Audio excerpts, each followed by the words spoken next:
सरकार पर्यटन स्थल और शैवपीठगुड़िकर उन्नति पर विभिन्न पदक्षेप नेबा सह प्रचार प्रसारण करुथिले मध्य एहार विपरीत देखा मिलुछि। गंजाम जिला बोगुड़ा ब्लॉक अंतर्गत वृद्धखोल पंचु शैवपीठ और पर्यटन स्थल भाव राज्य और राज्य बाहर बेस ख्याति अर्जन करिछि।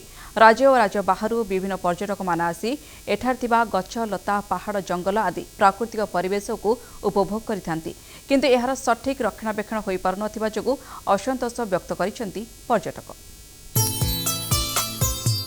सरकार पर्यटन स्थली और शैवपीठगुड़िक उन्नति पाई विभिन्न पदक्षेप नेबा सहित प्रचार प्रसार करुथिले मध्य एहार विपरीत देखिबाकु मिलुछि। गंजाम जिला बुगुड़ा ब्लॉक अंतर्गत बुद्धखोल पंचु शैवपीठ और पर्यटन स्थली भावे राज्य और राज्य बाहर बेस ख्यातिनामा अर्जन करिछि। राज्य और राज्य बाहर विभिन्न पर्यटक माने आसी एठारे थिबा गछ लता पहाड़ जंगल आदि प्राकृतिक परिवेश को मध्य उपभोग करिथांती। जेहेतु बुद्धखोल पंचु शैवपीठ भाबरे विश्व विख्यात, तेणु एठी श्रावण मासरे लक्ष लक्ष काउड़ियांकर भीड़ जमी थाए। एठी थिबा विराट जल भंडारर मध्य मजा पर्यटक माने उठाई थांती। एहार रक्षणाबेक्षण निमंते एक कमिटी गठन करी गाड़ी पार्किंग भोजीर जागा लगी टंका आदाय करी जनसाधारणकर सुविधा लगी उक्त टंका को विनियोग करा जाई थाए। एही बुद्धखोल विराट पर्यटन स्थली रे मुख्य समस्या हेउछि जल। उक्त स्थान को आसुथिबा किछि महिला पर्यटक असंतोष मध्य प्रकाश करिसंती।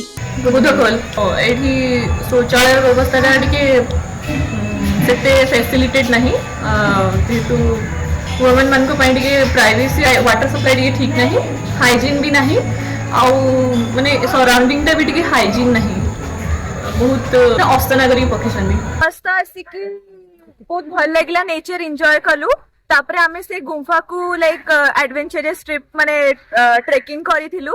बजरे भाबिलु कि we will give up, but somehow we managed। आमे आसिथिलु बुद्धखोल बुलिया पई झरना डी गाधे बोली, झरना तो पानी नाही, आउ तापरे गलु ऊपर गुंफा को एई से पहाड़ को, तापरे गला बेले बाटरे तो जा हला हम अवस्था 3 थर बसी बसी 4 थर उठी उठी जाइछु। फैमिली धरिया में आसीचु, किंतु से जगह रे वर्तमान जो भाव रे अव्यवस्था देखा कहले शौचालय अव्यवस्था कहबा जदी कहबा एठी जदी गोटे जने लेडीज आसे जने महिला आसे ताहले एठी तापई कोन शौचालय पानी सुविधा नाही।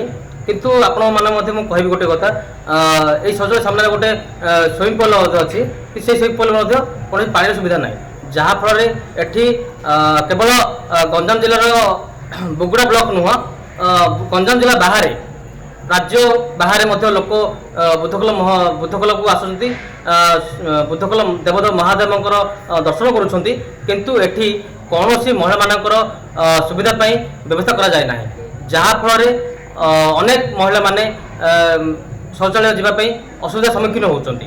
बुद्धखोल पर्यटन स्थलीर किभली उन्नति होई परिबो ए संबंध रे बुद्धखोल उन्नयन कमिटीर संपादकन को पचरा जिबारु से कोन कहउछंती आसंतु सुनिबा।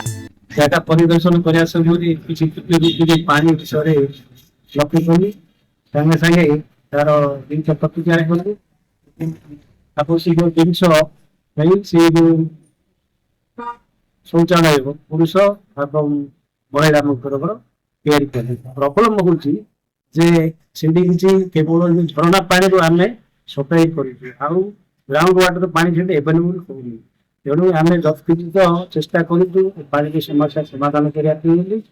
आउ प्रॉब्लम भला जे जो लोक माने जाउतनी जनसाधारण से लेट्रिन को व्यवहार करतोनी के चाबी फेरउ ना एवं बंगा बेगी कर दोचनी। हमर परमानेंट कोनसी वचर नाही, ता प्रति आमे दृष्टि होछु एवं पानी रो वर्ष सारा जेमती सप्लाई हे करिवो से दीर्घम्यादी काम आमे हाथ को नौछु। आ निकट भविष्य में टूरिज्म आउ एएसआई को हमें रिक्वेस्ट करी यार समाधान जल्दी करिवो। राज्य और केंद्र सरकार द्वारा पर्यटन विभाग लगी आसुथिबा अर्थर किभली भाबे विनियोग होई पर्यटक माने केबे निजर मौलिक सुविधा पाई परिबे एवं केबे पर्यटन विभाग ए सब प्रति दृष्टि देबे ताहा देखिबाकू बाकी रहिला। गंजाम बुगुड़ारू मनोरंजन बेहेरांक रिपोर्ट, एमबीसी टीवी।